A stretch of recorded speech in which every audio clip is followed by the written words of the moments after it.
Hi everyone, welcome to TED Solutions. On today's video, I'm going to show you how you can create an account on Etsy.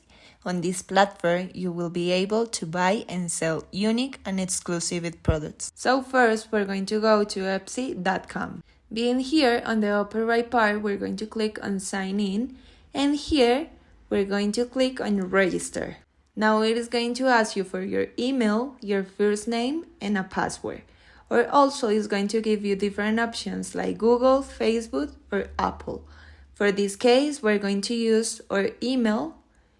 We're going to put our first name, and then you're going to use a password. Here I already put my information, and when you have it ready, you're going to click on register.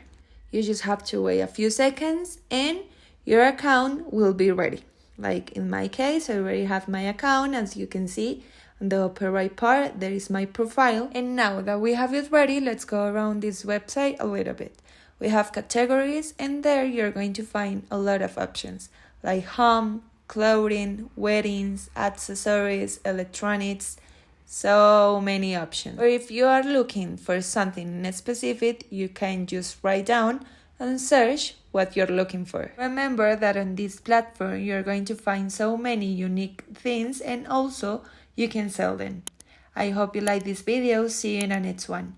Bye!